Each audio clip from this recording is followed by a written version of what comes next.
people, and welcome to another episode of my self-defense series. So for today, I decided to film episode 3, and today's content's going to be filled with kicks. So I'm going to show you guys some kicks I've learned in Taekwondo and other styles of martial arts that I feel like can be effective in a street fight, and then also show you guys some other moves that I've realized are beneficial that we weren't taught, which I can understand why, because in a studio and a business and for health and safety reasons, we can't be attacking people like this because you can't hurt them if you're not paying attention. And there are some people out there who do go to karate studios, Taekwondo studios, whatever you want to call the studios, and they think they know more than you, and then they get a little bit out of control. I've seen it happen, I've heard it happen, and that's not something that I feel like is professional. However, we're going to be talking mostly about street fighting within the self-defense series, so that's why I'm going to provide that type of content for you guys. If you guys haven't already checked out episode 1 and or episode 2, I highly recommend watching those videos prior to this, because episode 1 talks about who I am and why I wanted to provide this type of content for you guys. And then episode 2 just provides basic attacks that I feel like will be beneficial in a fight. If you guys don't know who I am, I'm Gina Turner. I'm a 3rd degree black belt in Taekwondo. And if you saw my last video, episode 2, you notice that I'm wearing the same pants again. And the reason why I've decided to wear these red pants is because in the Taekwondo system that I grew up in, the level that I'm at, a 3rd degree black belt, we wear red pants. So I thought, you know what, let me wear my red lululemon leggings and use that as some form of identifier to show you guys where I'm at. And that's why I wore the red pants in episode 2. So let's get started for today's video. I can't wait to show you guys the kicks, because kicking is fun. The kicks can be powerful and they can be useful. The only thing that I do want to let you guys know is that you have to make sure that when you're kicking because the distance between you and your opponent is extended. And so your legs take up more length than your arms, is why you would be throwing a kick. If you're too close to your opponent, let's say your opponent's this bag, there's no point in kicking or doing any form of leg work to the opponent. I guess you can do a side knee, if that's what you want to call it, but you can't really kick or do anything because there's not enough length compared to if you are farther away and you throw that little kick. See, there's more power because of the distance. That's why I believe you would be throwing a kick. It's just because you want to make up that lost distance than if you were close together. And with that being said, I also want you guys to please perform responsibly. Please do not get hurt if you're practicing these moves on your own. It's not worth it. And be mindful of your actions when you are training with someone else. And just be kind, and like I said again, be mindful. Now we can get started with today's video. So the first attack that I want to show you guys is a knee. Now, of course, I showed a knee in episode 2, but I realized that I didn't explain the knee well enough. I just showed you guys how to do it. So I decided to bring the knee into today's video.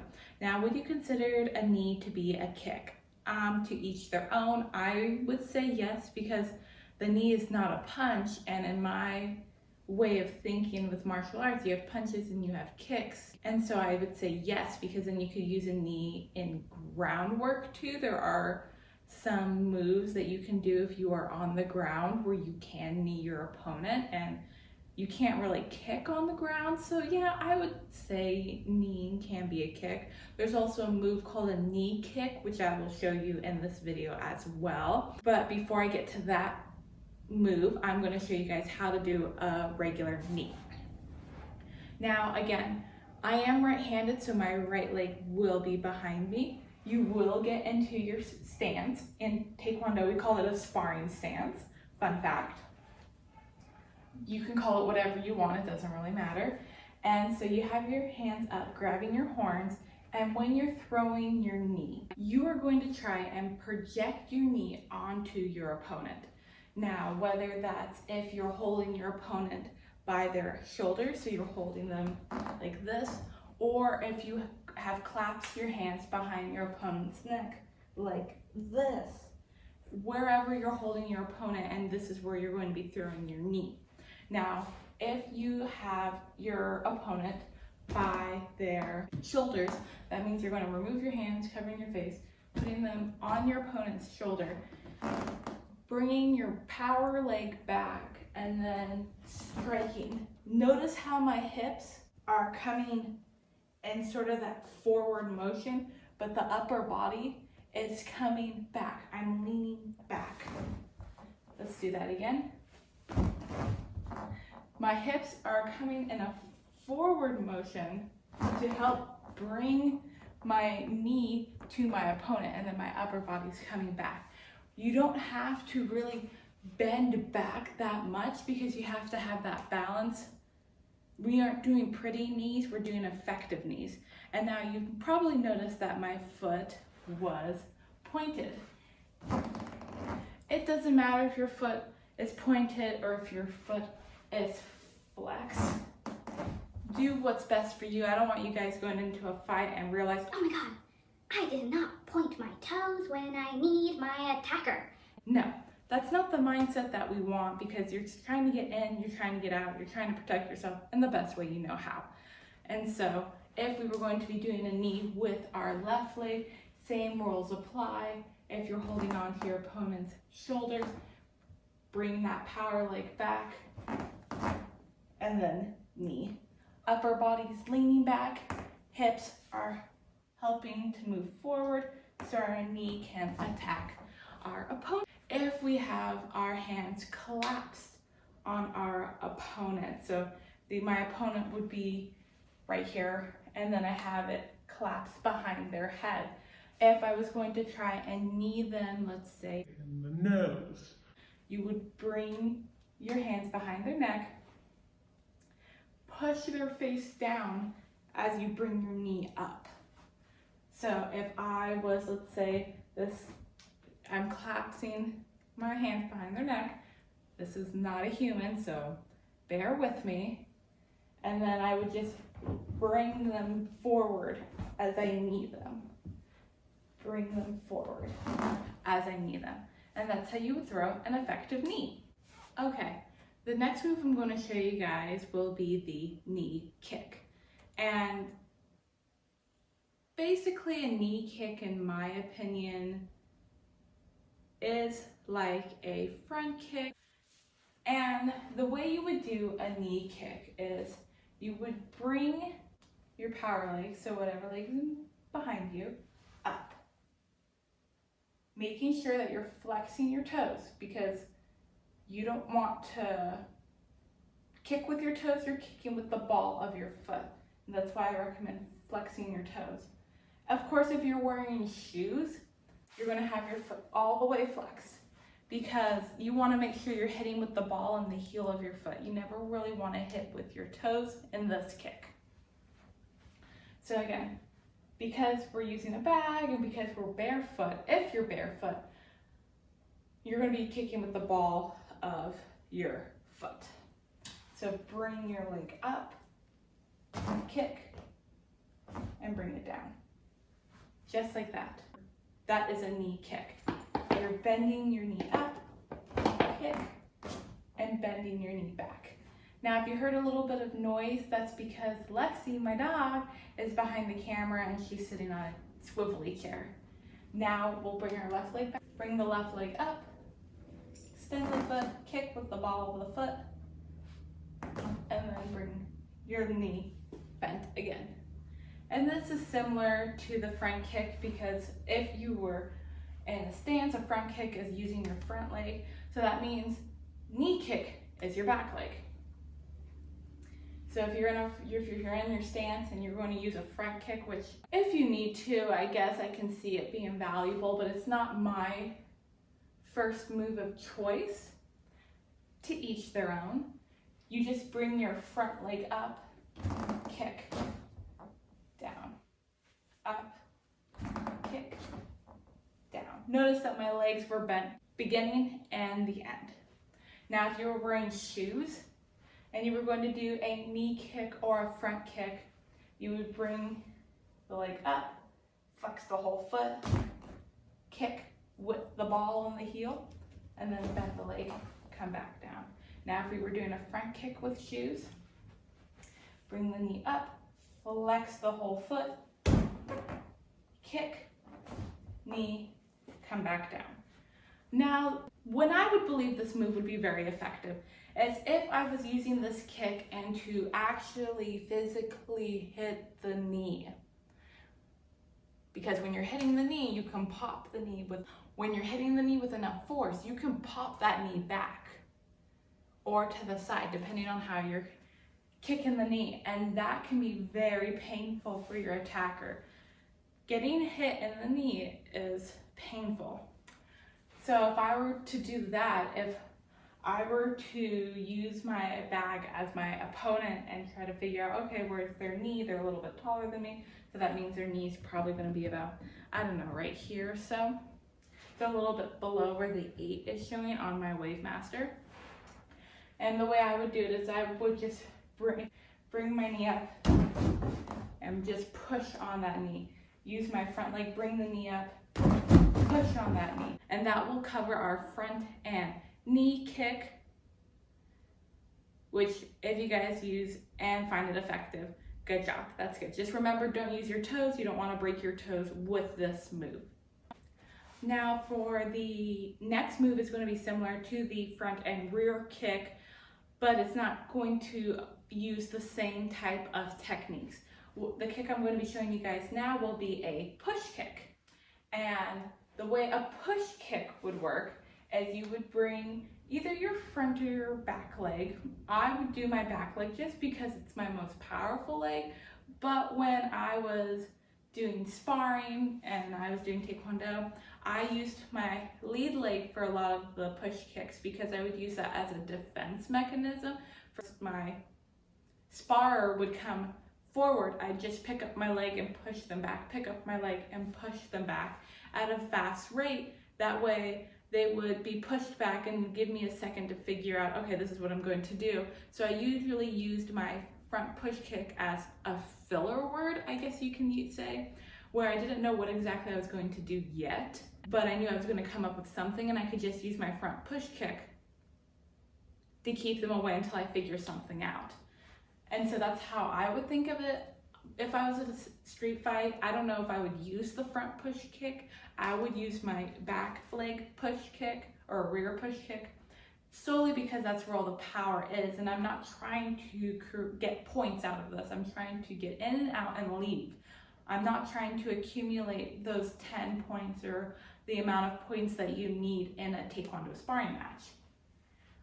Also, side note, I never competed in Taekwondo sparring, I just practiced it. So if you guys were to ask me, oh, what are your tips and tricks for a Taekwondo sparring match in a competition? I don't have any. So if I was going to do a push kick with my rear leg, I would bring my leg up so it's bent, push with the ball of my foot, and then just bring it back down. I don't bend my knee coming back down. I just bring it up, push, and come back down. Again, so using the back leg, so I'm using my right leg, bringing it up, push, come back down. You guys can't see it because the way I'm filming this, but my left foot is coming up on the ball. So I'm coming up on the ball of my left foot just to get a little bit more momentum and a little bit more push. So if I were to do it on the bag, I would just, you're pushing the bag. That's why it's called a push kick compared to a knee kick where you're just hitting the bag. A push kick, you're pushing the bag. Now if I were to use my left leg, if we were going to do a front push kick, I'm just going to have my left leg because of my stance. I would just bring my leg up and push it. Bring my leg up and just use that momentum to push. Now when you're using a push kick, it's going to be the same parts of your foot as when you were using your front and knee kick. So you're going to be using the ball of your foot if you happen to be barefoot, or the whole foot if you're using your shoe. Now, if you are barefoot and it does feel comfortable for you to use your whole foot on your opponent or on the bag or your training partner, then that's fine. Do what works best for you. I find it a little bit awkward with my positioning solely because of how I was trained and the way I was conditioned to do push kicks, but I do find it effective if you don't want to use the ball of your foot. Now, finally, the last kick that I want to show you guys will be a roundhouse kick. I showed the roundhouse kick in episode 2, but because it is a kick, I felt like it's important to bring it back into today's video. And notice that the kicks that I'm showing you guys are effective kicks that can be used in a street match.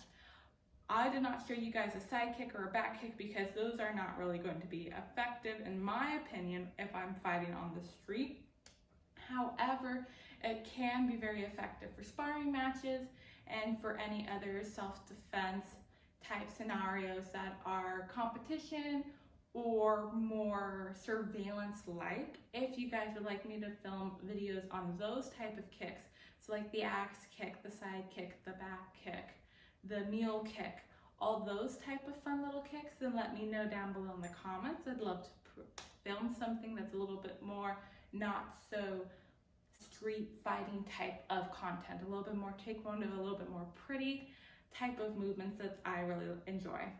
And so let's start talking about the last move, which will be the roundhouse kick.